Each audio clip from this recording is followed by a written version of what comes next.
Hello, welcome to this training sequence published for you, the trainers, and it is dedicated to learning the Camtasia software. We're going to tackle together 4 fundamental points to understand this tool and its use. In the first part, the presentation of the tool, we will see exactly what this software is used for. Then we will discuss the main steps of making a podcast.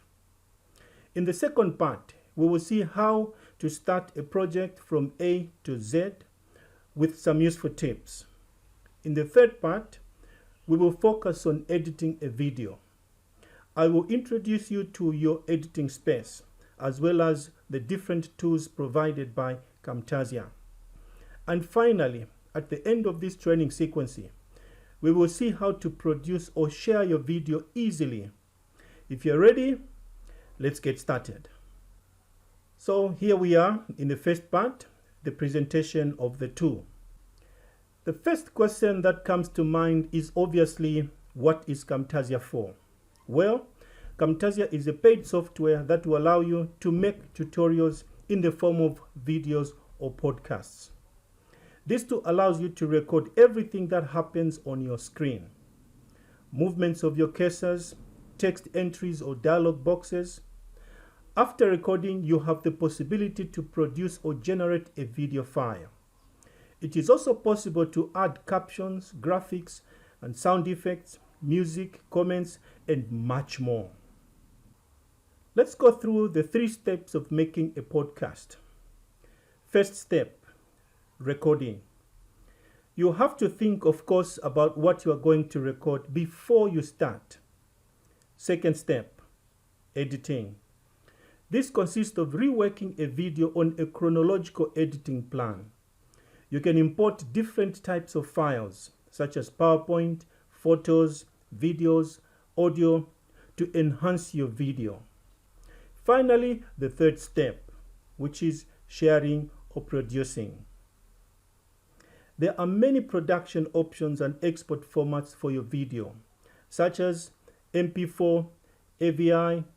Other options are also possible, such as sending to streamcasts, social networks, such as YouTube and Vimeo, storage spaces such as Google Drive, and much more. The second part of this learning sequence is dedicated to recording a video. When we start Camtasia, it gives us the choice to create a new project, launch a new recording, or open an existing project. When a new project is opened, we must then click on Recording to start the video. Once the recording is launched, you will see a small player, like the one currently displayed on your screen, depending on whether you are using a Mac or a PC. It is important to understand the options available on this recorder. First of all, choose the area to be recorded. You can either record in full screen or with custom dimensions or by choosing an area. The second option is to choose to record your webcam video while continuing to record your screen. This allows you, as for me at the moment, to appear in the video in addition to the visual support that you have in front of you. The third option is to select the audio source. You can either choose the microphone option if you have one, or use the system or PC sound. The last option is, of course, the record button. Just click on it to start recording your video. Now I'm going to give you some very practical tips to put in place before you start your video. First, get ready. Watch other videos to understand why they are attractive or interesting, or on the contrary, mediocre or boring. Creating a storyboard or sketches to prepare what you are going to record can help you stick to your timeline. Think about your audience. Make sure they are familiar with the terminology you are going to use. Make the concepts presented understandable, and make sure you are enthusiastic and smiling. Review your public speaking skills. Follow the tips given in the other podcasts for making presentations. Familiarize yourself with your topic. Speak slowly and clearly. Try to remain natural. Learn the basics. Watch tutorials on YouTube or the Camtasia site. Now, a few tips to make sure your sound quality is good. Use the best microphone you have. This can be a headset or USB microphone. Choose Camtasia's default audio settings. Do a recording test to ensure the quality of the recorded sound. Listen carefully to the ambient noise. If there is too much noise, wait for the noise to pass before you start recording your video. Record in a quiet place. For screen recording, before recording, make sure you have a clean area on your computer desktop. Close any programs that may issue reminders or pop-up windows, such as emails or chat sessions, as well as unnecessary toolbars. Keep only those applications open that are useful for your video. Resize and position windows to fit the recording area. The third part of our Camtasia learning sequence is dedicated to editing a video. Your mounting space looks like this on your screen. There are 7 elements to remember. The first element is the top menu with the different options available and the quick record button.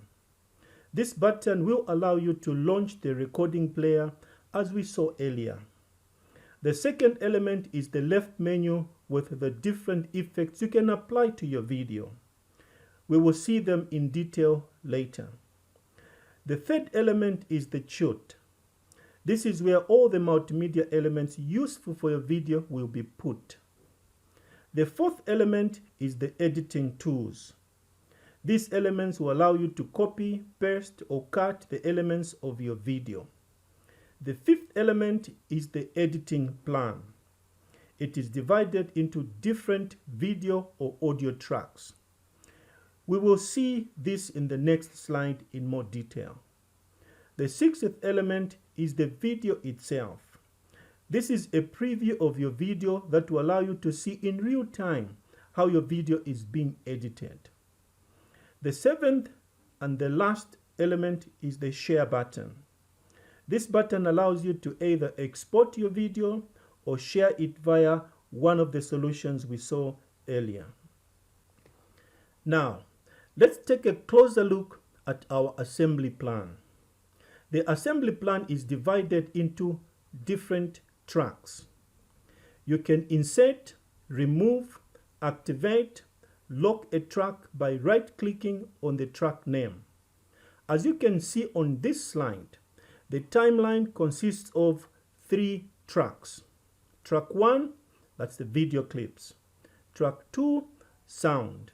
And track 3, animation and text elements. It is important to master the different assembly tools offered by Camtasia.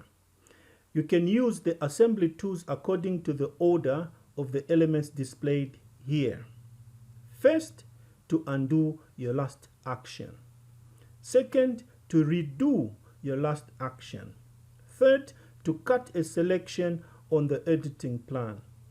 Fourth, to copy a selection on the editing plan. Fifth, to paste a selection on the editing plan. Sixth, to divide your elements from the play bar, also known as cutting. Seventh, to zoom in and out of your individual tracks.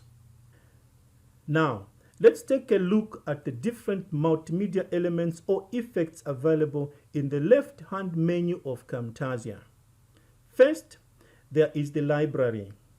This allows you to use existing Camtasia resources, such as animated backgrounds, title banners, icons, instructions, etc. Then the annotations. These offer you the possibility to add text in the form of stickers. Cursor effects exert your mouse pointer via different shapes, such as a yellow circle that is placed at the end of your pointer. You can also add a voice comment to your video.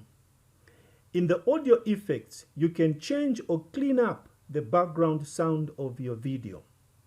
If you have too much background noise, you can use this option to reduce it. You will also find in the effects menu of Camtasia the visual effects. These allow you to modify the rendering of your image, such as colorimetry. If you need to make your image a little less red or a little more blue, depending on the brightness, you can also change the frame of the image or add an interactive area.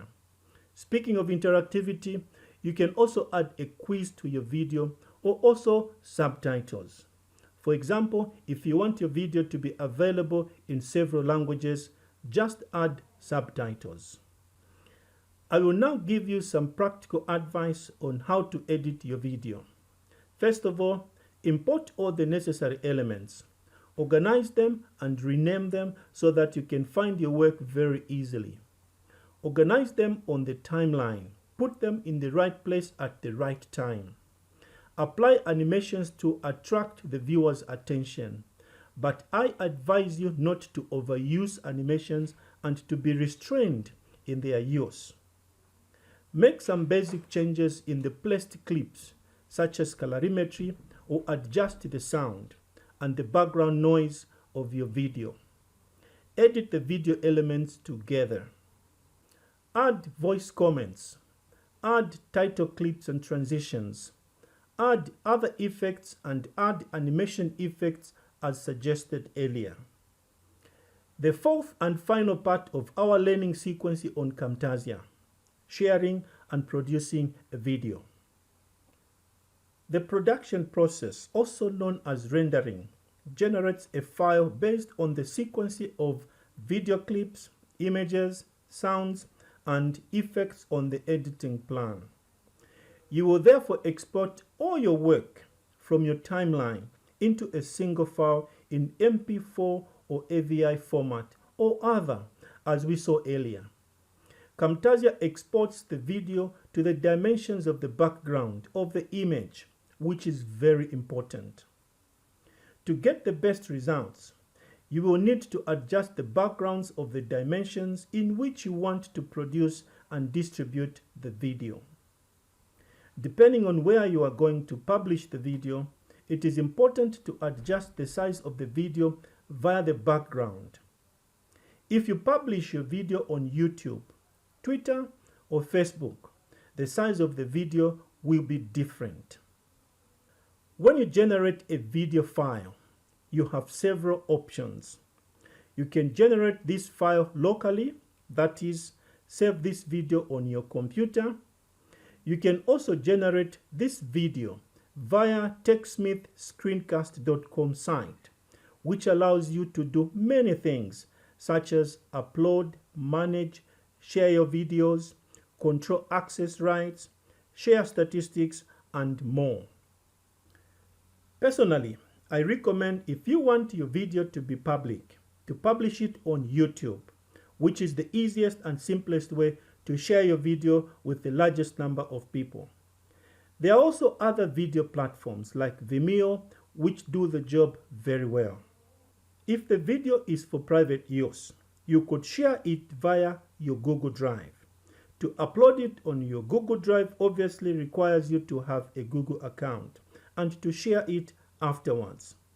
You can also use a solution from Camtasia, which is the video review from TechSmith. Another very important point is that you can choose the quality of the recording. I advise you to use the MP4 format in 1080 pixels. This is Full HD.